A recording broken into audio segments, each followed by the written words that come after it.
Hello guys, how are you today? So today I'll be explaining the math course practice section 4.3. This is pure mathematics course practice. Without further ado, let's move on to the first question. The function y equals fx equal x to the power of 3 minus 9x squared plus 24x plus 5 attains a local maximum at what? At a certain point.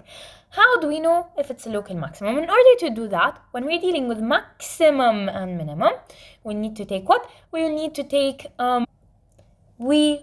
take the derivative. So let's take the derivative. It would be 3x squared minus 18x plus 24.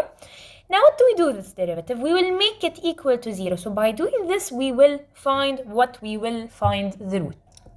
Now, how do we solve this? You can do it either on your calculator, or if you can't do it on your calculator, you need to find the roots, which are, you need to apply the quadratic formula. So b squared minus 4ac, so that's minus 18 squared minus 4 times 3 times 24, right?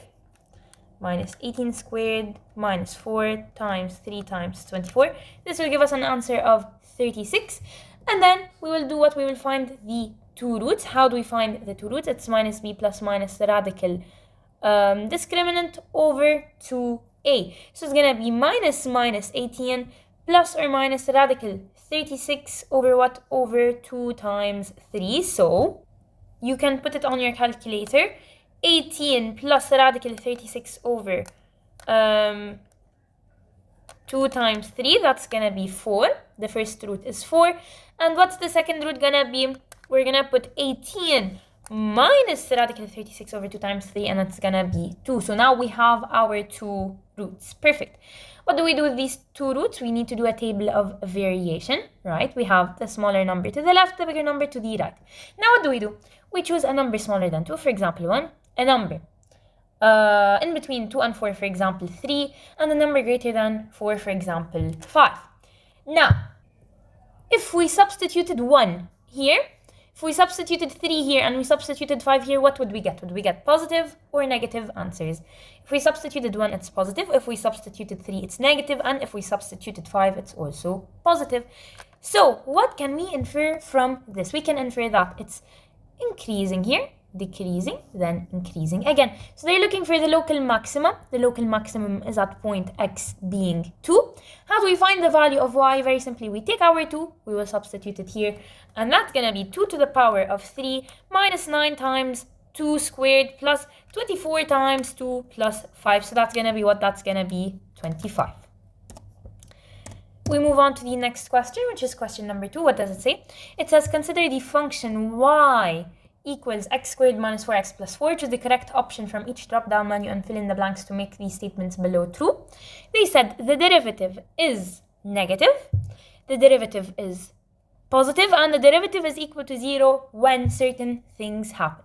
So how do we do that? First of all, we have a function. Let's take the derivative of the function. It's going to be 2x minus 4. They said they want to know when the derivative is positive, negative, or equal to 0. To do that, we'll need to find the root. How do you find it? You make it equal to 0, so x is equal to 2. This is our only root. Okay? Now we choose a number smaller than 2, for example 1, a number greater than 2, for example 3, and we substitute. We will get negative and positive. So this is going down, and this is going up. That means that the derivative is smaller than the derivative is smaller than 0. It's negative when x is smaller than 2. It's positive when x is greater than 2, and it's equal to 0 when x is equal to 2. So f attains what at this point over here? At this point, this is a minimum, so it will attain a local minimum. At which points we know that the x is 2. How do we find the y? Very simply, we substitute 2 in the original equation. So it's going to be 2 squared minus 4 times 2 plus 4, and that's going to be 0. So very simply, minimum at 2, 0. We move on to question number 3. What does it say in question number 3? In question number 3, it says, consider the function given by this, select the correct option from each drop-down menu, and fill in the blanks to complete the statements. The function attains a local minimum and a local maximum, so we need to find local minimum and maximum. When they say that, we directly take the derivative. So let's take the derivative of this. It's 6x squared plus 12x minus 48, right? Now what do? We need to make it equal to 0 to find the roots. So we can use the quadratic equation. So discriminant is equal to b squared minus 4ac. So it's 12 squared minus 4 times 6 times minus 48. 12 squared minus 4 times 6 times minus 48. So that's going to be what? That's going to be 1296. Now to find the roots, it's going to be minus b plus minus radical discriminant over 2a. So minus 12 plus or minus radical 1296 over what? Over 2 times 6. So you just need to put this on the calculator. Minus 12 plus radical 1296 over 2 times 6. That's going to be the first root being 2. And what about the second root? So minus 12 minus 1 radical 1926 over 2 times 6. That's going to be what? That's going to be minus 4. Perfect. Now that we have the values of the two roots, what do? We need to do the table of variation. So by doing the table of variation, we put the smaller number to the left, the bigger number to the right. Now what do? We choose a number smaller, for example, minus 5, a number in between, for example, 3, and a number greater, oh no, my bad. A number in between, for example, 1, and a number greater, for example, 3. Now we see, do they give us positive or negative answers? So at minus 5, it's gonna be positive. At 1, it's gonna be negative, and at 3 it's gonna be positive as well. So it's positive, negative, and positive. That means we achieve a local minimum at 2 minus 55 and a local maximum at minus 4 161. Now, for part B, the function is concave up. How do we find if it's concave up or down? We need to do the second derivative. So we take our derivative, which was 6x squared plus 12x minus 48. We do the second derivative. What's the second derivative? In this scenario, we will need to do it again. So it's going to be 12x plus 12. That means x is equal to minus 1. Now that we have the value of x, what are we gonna do? We're gonna do a table of variation. So minus 1, we're gonna choose a number smaller, for example minus 3, a number bigger, for example 3, right? So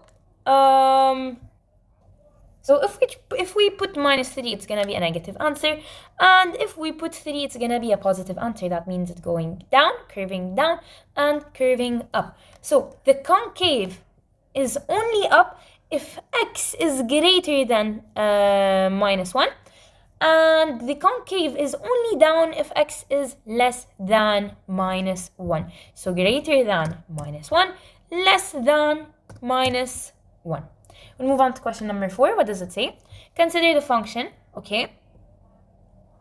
They want us to find the derivative when it is negative, when it is positive, and when it's equal to 0. How do we do that? First, we find the derivative, which is minus 2x, okay? And now what do? We make it equal to 0. Okay, this is a bit logical. You can do it mentally. But what do? Usually we make it equal to 0 and we find the roots, right? So what is the only root in this scenario? It's 0. What do we do now in this case? We take a number smaller than 0, for example, minus 2, a number greater than 0, for example, 2, and we substitute it, right? So minus 2 times minus 2 is going to be positive, minus 2 times 2 is going to be negative. So it's going up, then it's going down. So what do we notice? It's negative when x is greater than 0. It's positive when x is less than when x is less than 0, and it's equal to 0 when x is equal to 0. That means it attains a local maximum, okay, at which point? At point 0. And how do we find the y? We need to substitute it in the original equation. So minus 0 squared plus 4, that's gonna be 4. So when x is greater than 0, it's negative. When x is less than 0, it's positive, and when x is 0, it's 0. So it obtains a local maximum at point 0.4. We move on to question number 5. What does it say? Consider the function y equal fx equal 2x cubed plus 3x squared minus 36x plus 1. What is a stationary point? Very simply, when they say a stationary point, it means that it's a point that's either maximum or a minimum. How do we find that? First of all, we need to do what? We need to take the derivative. We take the derivative, it becomes 6x squared plus 6x minus 36. Now, of course, we need to find the root. So you need to do discriminant equal b squared minus 4ac, and to find the roots we need to do minus b plus or minus radical discriminant over 2a. I'm only doing like this because we may not be able to use the function in the calculator, okay? So discriminant is 6 squared minus 4 times 6 times minus 36. So what is that? 6 squared minus 4 times 6 times minus 36. That's gonna be 900. So the roots are gonna be minus 6 plus or minus radical discriminant, which is 900, over 2 times 6. So after solving it, we're supposed to get 2 roots, or yeah. So minus 6 plus radical 900 over 2 times 6. What is that gonna be? That's gonna be 2. And if we do minus 6 minus 900 over 2 times 6, we will get minus 3. Perfect. So now, what do we do in this scenario? We need to do the table of variation, right? How do you do the table of variation? Like this. Minus 3 is here, 2 is here, which is a number smaller than minus 3, for example, minus 5, in between, for example, 1, and greater than 2, for example, 3. Now, what do we do in this scenario? We need to find if it's going to be positive or negative if we substitute minus 5, 1, or 3. But where do we substitute it? We substitute it in the derived equation. What was the derived equation? It was 6x squared plus 6x minus 36. So let's see. 6x minus 36. So at minus 5 it's positive, at 1 it is negative, and at 3 it is what it is, positive. So what does this mean? This means that it's going up, then going down, then so now it's going where? It's going up again. So actually in reality we do have 2 stationary points, which are minus 3 and 2. Now how do we find which stationary point they're talking about? They gave us the value of their y. So in my opinion, it would be best to substitute them in the original equation. So it would be 2 times minus 3 to the power of 3 plus 3 times minus 3 squared minus 36 times minus 3 plus 1. And we get 82. Just like that, we know that our point is minus 382. Oh, I did not put in the answer, my bad. We move on to question number 6. What does it say in question number 6? In question number 6, it says, the curve whose equation is given by this has an inflection point. Whenever they state inflection point directly, we think to do the double derivative. So let us take the double derivative. It's gonna be 12x to the power of 2. Then we derive it again. What's it gonna be? It's gonna be 24x, right? And this is gonna be equal to what? It's gonna be equal to 0. So what's the only root we have? It's gonna be 0. That means our inflection point is only gonna be at 0. We move on to question number 7. Again, they stated inflection point. How do we find inflection? So what do we do when it's an inflection point? We will take the double derivative. So let us take the double derivative now. First, we take the first derivative, which is 3x squared plus 24x minus 36. Then we take the derivative again. That's going to be 6x plus 24. Now, what do we do with this? We make it equal to 0 to get the roots. So now it's going to be 6x is equal to minus 24. So x is equal to minus 4. That means the only inflection point is at minus 4. Of course, if you want to check your answers, you substitute it here and you're supposed to get this answer as y. So minus 4 to the power of 3 plus 12 times minus 4 squared minus 36 times minus 4 plus 1. And you'll get 273. That means over here it's what? It is minus 4. We move on to question number 8. What does it say in question number 8? Very nice question. Now we move on to question number 8. What does it say? It says the curve C, whose equation is given by this, has a local maximum and minimum. When we're dealing with maximum and minimum, what do? We take the table of variation. In order to do that, we need to take the derivative. So 3x squared minus 6x. Okay, we'll make this equal to 0. So take out x as common. So x, 3x minus 6 equals to 0. So x is either equal to 0 or 3x minus 6 is equal to 0. So then that means x is going to be equal to 2 over here. So now we have two possible roots, right? So 0 and 2. What do we do now? We choose 1 less than 0. For example, minus 1, and then 1, and then 3. Now what do we do in this scenario? We need to solve, okay? So 3x squared minus 6x is equal to 0, right? And we need to substitute minus 1, 1, and 3 into the equations to see if they will give us a positive or a negative value. Minus 1 will give us a positive value, 1 will give us a negative value, and then 3 will give us also a positive value. So it goes up, then down, then up. So a local maximum can be found at 0, and a local minimum can be found at 2. Okay, so local maximum at 0, local minimum at 2. Now, how do we find the value of, like, its value there? Very simply, we'll take the 0 and substitute it over here. After substituting it over there, you'll get the answer to be what? To be 13. We move on to question number 9. What does it say? Consider the function y equal fx equal x to the power of 3 minus 6x squared plus 9x minus 5. Which of the following is true? Select the two correct options. So, 1 minus 1 is a local maximum since the second derivative at this point is negative. Okay, and then we have so many other options. So look what we're going to do in this scenario. First thing, we need to do the table of variation. So in order to do that, we need the roots. How do we get the roots? We take the derivative, 3x squared minus 12x plus 9, and we find the roots. We make this equal to 0. Of course, we cannot use the calculator, so we need to use the discriminant rule. Discriminant is b squared minus 4ac. Discriminant is then equal to minus 12 squared minus 4 times 3 times 9. So what is that on the calculator?